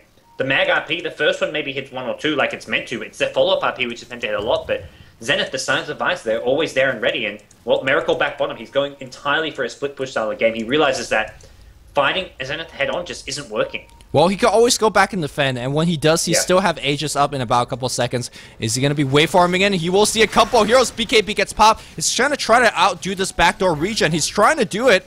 And I think so. I think he can. The backdoor region actually stop, but he's actually going to relocate back out. BKB charge down the drain, and ton of nice damage on the melee barracks, which is pretty nice though. But yeah, he definitely doesn't want to overstay his welcome. I like how he doesn't even try and shotgun down Ice there. It's 1700 HP. You've got a ton of 250 agility. You could do at least about 1500 damage there, maybe with a shotgun with a waveform. But he doesn't even try. He just says, "I want this rack." So at least it starts chipping away. And it gets it down to below half HP. And that was just with a replicate. He can do rinse repeat. Even though his BKB is getting down nice and short, all he has to do is time that replicate out so it always comes on time. Yeah, I almost feel like the Dire's playing overly cautious. I mean, Morphling's such an innately tanky hero. Sure, you're respecting the double scythe, you're respecting that lift. There's still RP up, on the Radiant side, so that's a lot of spells that you normally is afraid of. But, I mean, come on. You had the Aegis, you have buybacks, you have enough gold to buy out Microsoft, it feels like, but just don't want to go for a kind of a YOLO Rax. But to be fair, to be honest, how much does a Rax even mean at this point? Yeah, I feel one Rax is not going to be a big thing here. It's more just to get that momentum, get that sort of that feel. First Departure just aren't finding they aren't just getting their feet in the game. They needed to get that first Rax, and from there I feel the second and third may come a lot easier, just because of the power of their split push. I mean, having that one Rax advantage isn't the decisive factor, it's the momentum you get with it. Sure, that's definitely a very, very important point. Bucci Travel is doing a lot of work here for Miracle as he ports to the bot lane, 7,000 gold in the bank. I mean... You just have to guess what he's going to be going for, but here comes the Deathling Blast. They siphon him up as well. The damage output is absolutely intense, and look at how easy that kill was. You talked about needing a crit. Well, Mirana's got it. Crit, and then the Alacrity is something we haven't really talked about. Is you can drop the Alacrity on Mirana, and then suddenly you're doing a whole lot more damage, and we'll see that Daedalus pick up. So I think Daedalus with Alacrity and this Mirana can look to burst down this Morphling nice and fast, and maybe even force Morph. Well, you can't go Evasion. You can't go Butterfly when there's an MKB up, so Zenith now in a solid position. And if they pick up this mag here, this is really trouble. Sunstrike going to cancel the Blink Tag. He's got no Blink out. He has got a Skewer here. He's going to have to look to use it soon. And it looks like Mag may be in a bit of trouble. Here's Skewer. Is there a Blink? 2 more seconds. He does get out of there. And, Well, the chase is on. Ice. He's going to catch up Lena here. Lena Ghost Scepter. This won't be enough to save Lena's life. And another pick-up. Hex, Lena down. And with 2 heroes on the side lane, Morphling going to have to buy back here. I really dislike the fact that Morphling did not buy back again. He's trying to... Well, the buyback was needed, I feel. He needs to buy back simply to push out the lanes. If you don't buy back, Zenith says it's an invitation for us to push in. And of course, he's going to force out the buyback regardless. Anyways, he's still holding it for 35 seconds. Let's hope he don't lose a Rex because of that. Mirana already focusing from low ground to high ground. MKB, of course, getting rid of all the mischance, so it doesn't matter. RP comes in. Buyback from the Morphling. Second RP comes in as well. Can you focus down that Mirana? That's the question. The nuke damage is coming. Self-heal from the Invoker. And looks like another RP being dropped from Ice. Morphling, where the hell is he? He's in the middle of the team fight. He doesn't actually get too much beyond that Mirana kill, which was nice. That's going to force out Mirana buyback himself, which I guess that's what he was doing. He was just baiting it out here. Baiting out the lack of buyback, maybe. I think it was faking the fact that he didn't get buyback. Yeah. It was, let's pretend Morphling doesn't have buyback, so Mag can get a big RP. Because if Morphling buys back, you're not going to be getting off a big RP. But if Zenith think that Morphling has no buyback, they're saying, oh, even if he hits a 3-4-man RP, they're not going to win the fight because they need to have the Morphling DPS. So he bought back as Mag through that first RP. The second RP came too soon, I felt. He really stacked them quite hard. Rubik managed to steal RP, which at this point seems somewhat unavoidable. And Rubik, with that RP onto the Morphling as well as Mag, prevented Morphling getting any follow-up kills. It was just the 1 kill on the Mirana, which was a decent kill here, but it wasn't enough to really give first departure a big edge. Oh, 5-second arrow, there's no follow-up. And he goes hard. Oh, man. I think that's a huge mistake. Yeah, I mean, I can understand his reasoning here, thinking that he just needs some raw HP and to survive. He can go pure agility with this. But yeah, you could get a butterfly, and that literally gives you way better. I mean, the evasion against Mirana is not going to be helpful, but you get armor on top of that. You get can just morph to strength if you want the extra HP. So I have no idea what the heart is about. The regen is actually not useful at all. Even the Satanic, because then you have the life steal to go Sure, the Reaver is going to give you the tank, the HP. Yeah. I mean, so I just think this is actually one of the worst items you could get as a Morphling. I don't think it's particularly terrible, but I just think there's better options. I mean, it's going to help him out however you look at it. It's a tier 4 item. It gives a ton of HP. Well, I think a lot of it's the HP regen. When he's split pushing, he gets down to really low HP, and then having that really fast heart regen may help him out so that he can continue to push very quickly, but it's very surprising nonetheless. Yeah, I mean, I feel like when you have Morph available and you could toggle between strength and agility, you're really getting an item for its ability. And I'm not sure how much Heart does for you in an actual engagement. I don't think he needs any help split pushing. He's Morphling, for God's sake. So I feel like the item that he should be getting right now is direct engagement items. That's something that needs to help out against that Mirana that's DPSing you down. And I don't think Heart does it. No, I definitely agree there. So we'll see how Zenith look to play this. At this point, even not having a link, going for a Lincoln Sphere would have been too bad, because it's the sides which are killing him. Sure, there's, 3 sides of Ice now on this Radiant team? Yeah, 3 sides of Ice, but even with that said, Lincoln's has a pretty short refresh cooldown, so you can possibly have it triggering mid-team fight if you stay alive long enough, which with his HP at this point, you're most likely going to do. But for now, first departure, well, they're still playing it safe. You've got 5k gold, once again, Mag. He's saving up for his trust fund, and even the support Shadow Demon with buyback. Clockwork, he's got the Shiver's Guard as well as buyback. So this is a pretty rich-looking Clockwork. He's got 0 kills, 1 death. This is, as far as 63 minutes in as a Clockwork, this is like an awesome score to be having. He's probably thinking, man, I'm looking pretty good right now. I mean, he hasn't initiated too much. I think he's really doing using his Clockwork Hook as a follow-up initiation to those big RP. Magnus definitely has that 5 death as the initiator for his team. Speaking of Magnus, also at 5,000 gold, I think he can be starting to look up for a little bit more, either to tank up, to get up an AC for his team or something like that, or start doing a little bit more right-click damage. I mean, he does have Empower. He is a melee hero. He will actually starting to hurt quite a bit if that's the route he takes. But I think he's definitely got to respect the damage output of Mirana and start looking towards a little bit of tanky item, whether it's a heart or AC. Yeah, Mirana at this point hurts, and it's no Divine Rapier, but I feel the MKB Daedalus with an Alacrity is going to be hurting just as much, if not more, than that Divine Rapier earlier would have done. And, well, Zenith's starting to get some map control. They're doing some active dewarding here. They've got a gem of their own, and suddenly things get quite hard for first departure to maintain that map control. They're not even going to go for Roshan here. They're too worried about Zenith's potential initiation.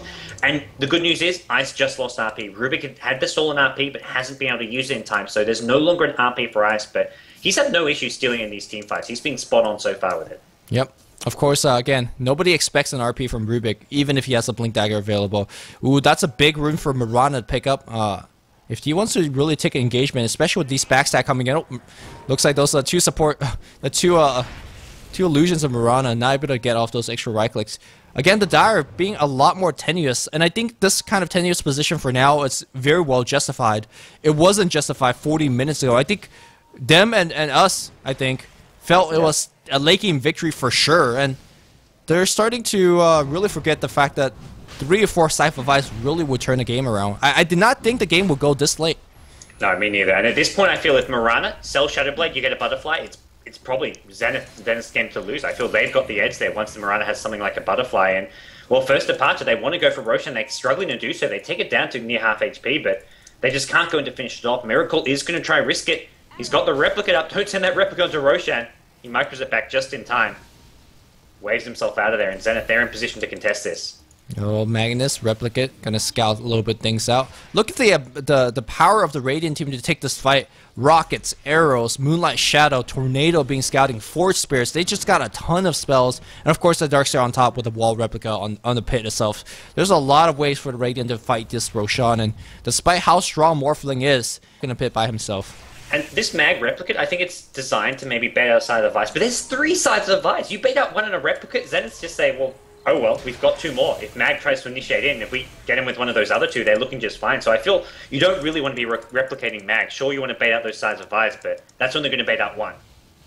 Morphling up to no good on that bot lane, starting split push, but it's actually Mirana that takes out. Oh, Aja gets snagged up here by the Ruga. Cheese comes in from Morphling, but Morphling loses so much HP. RP number 1, he's got to buy back instantly. Why is he not buying back?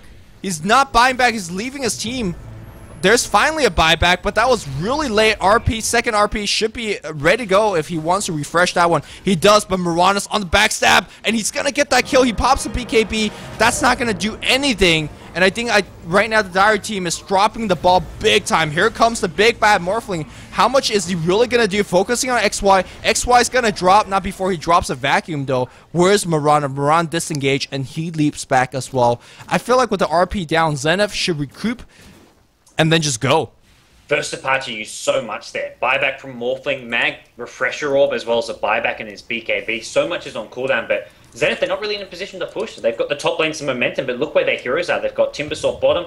Mirana is farming some neutrals right now, so then they're just going to play this even later. They're not looking to end the game just yet, but they are proving that they have got the superior late game at this point. Once they got past the initial late game, now that we're in the sort of ultra late game, so to speak, it's Zenith who have the stronger hero composition, even with heroes like Timbersaw, who aren't really late game heroes. But when you chuck a Scythe of Ice on, suddenly this hero does a lot.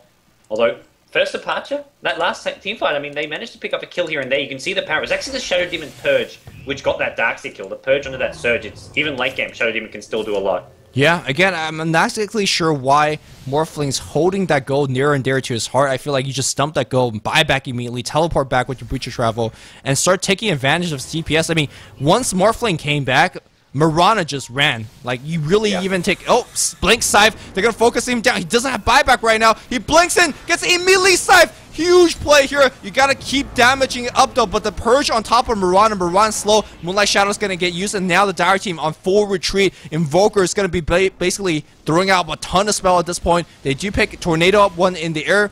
And Clockwork trying to survive. That Cog going to be a delaying factor, but not sure how much and how long he will survive. Clockwork's going to go down as well. They keep chasing for more, but there's really nothing to chase. That was a big kind of a scary moment for Dire when the Magnus blinked in and got scythed up. And for Zenith, I thought GG. That could have been GG. I was surprised it wasn't, to be honest. There was 2 heroes with both Morphling and Mag, the 2 key heroes for first departure. Neither had buyback there. Morphling got sized up to start things off. There wasn't enough damage to bring him down, and then Mag. And you're like, if either of those 2 heroes dies, it's probably GG, or at least one set of Raxes. But first departure still in this game. And the thing is, I think we both give Zenith the slight edge here at this point in the game, but one team fight that goes poorly, and it's over for either team. That's the thing here. When you get to this ultra late game, one fight can decide everything. So Zenith still to be playing very, very carefully. If they give Morphling 2-3 kills in a team fight, or a hero with no buyback gets picked off, suddenly thing goes very, very south for Zenith. So even with this sort of late game strong composition, they've got to be playing very, very cautious. Yeah, I mean, I think both teams really need to start massing buybacks. Darkseer doesn't have it, which is the big target, big person here for the Radiant side.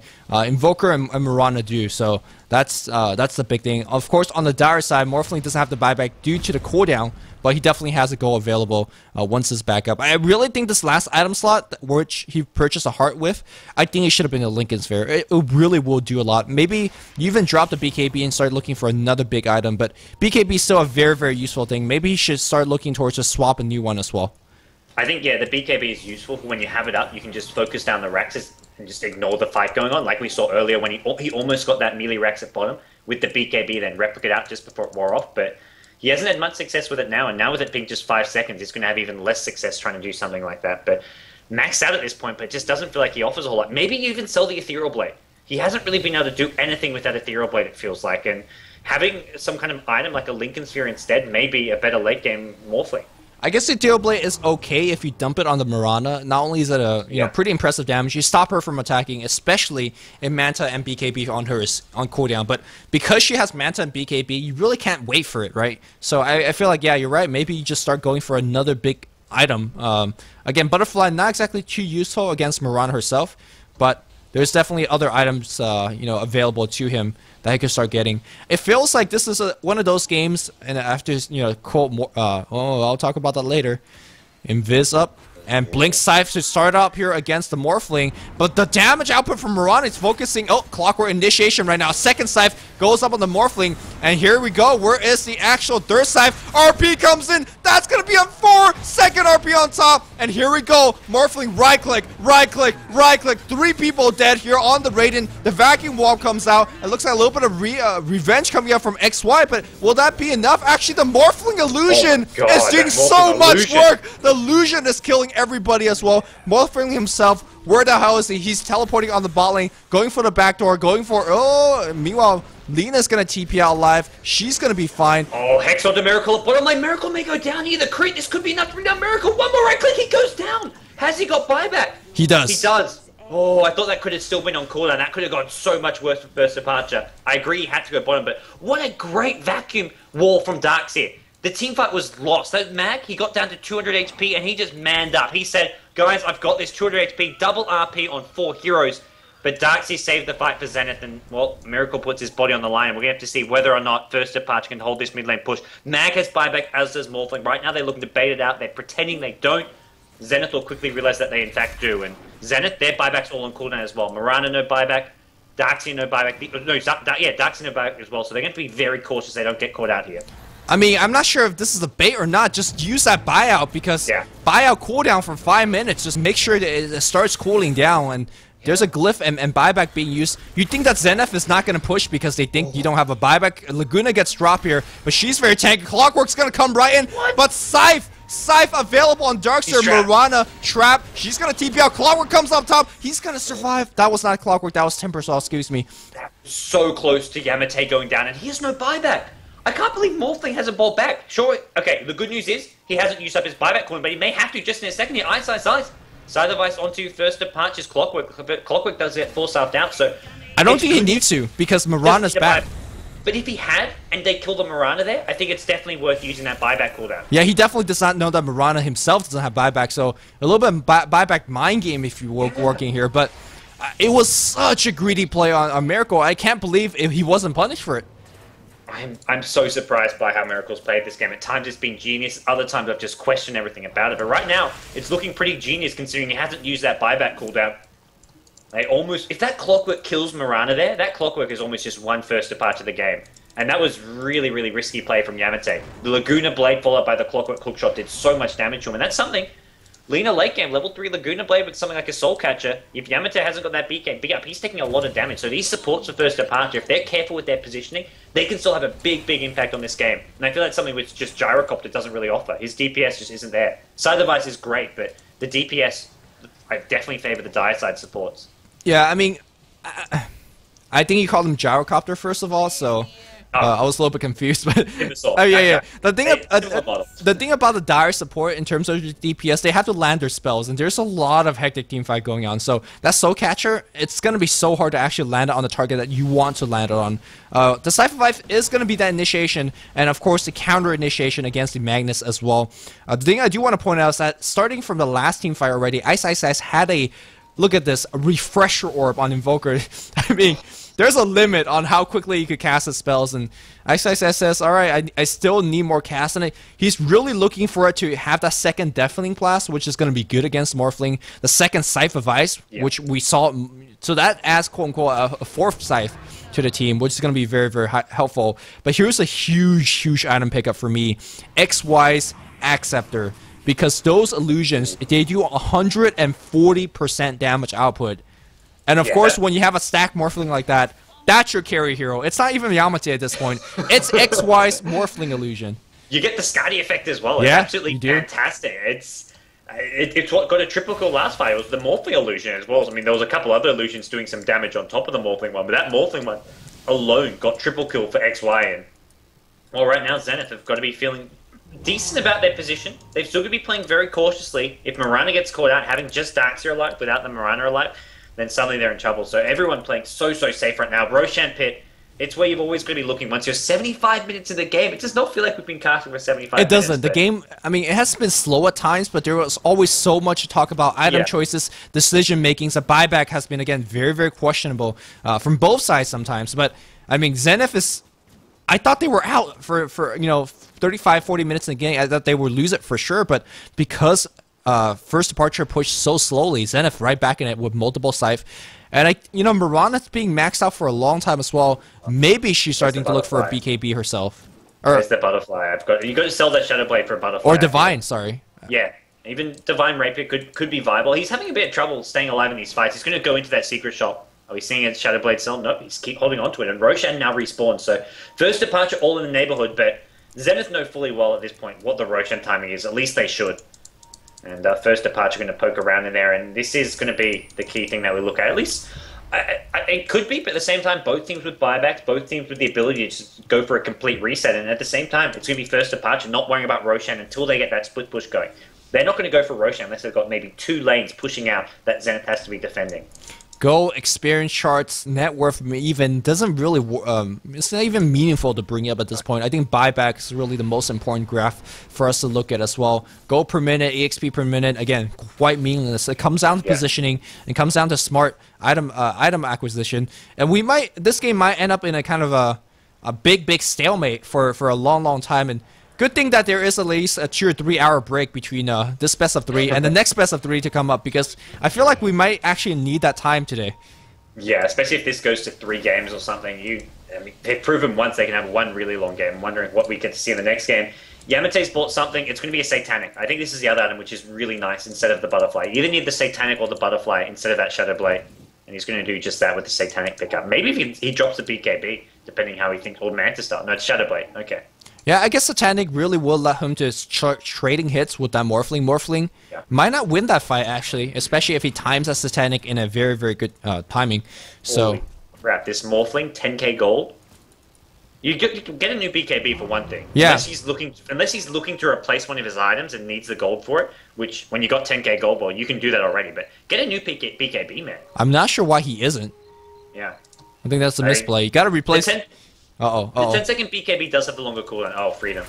Well, Timbersaw is a Spider-Man, although you're not going to be getting out of that one. They're going to focus him down. Wall gets dropped, and here comes the Morphling Illusions. But here comes Miracle. He's right-clicking on Mirana. He's going to run through that wall. No, he runs around it. Big thing, though. Looks like the RP has been dropped. RP has not been dropped as yet. He's waiting on the wings. He's going to re-engage with the RP. He jumps back in, gets a one-man RP on Yamate, which is not too impressive. But that hectic team fight, it's over yet. Second RP gets dropped. Morphling is going to come back in. No! The counter, 3-man RP, and Mirana, he's trying to right-click, but he just doesn't do enough. Shotgun comes back in. Mirana leaps back out. You're going to try to focus now. He gets 1 kill. Where's the Satanic? Satanic activation wins the game, or at least this team fight right now. It's a 5-man wipe. Any buyback. Well, he does have a buyback, but that's not going to stop the push from coming in. Immediate TP. And buyback. Are we kidding me? 5-man buyback at 79 minutes in the game from first departure, and that was a fight which went horribly, horribly wrong for them.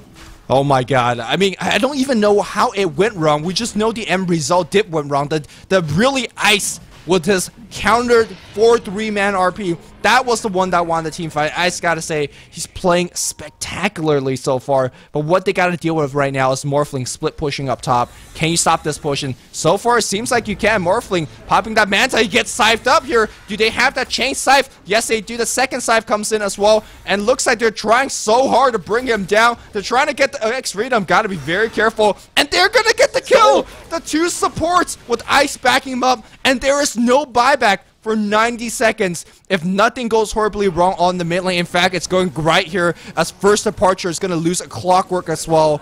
I think this is game. I think it is. That was a horrible, horrible misplay. The team fight to start things off, and then Morphling picked off for no reason. They make it Ice at buyback. He's got Aegis. He's got a blink. He's got Yules. He's not dying there.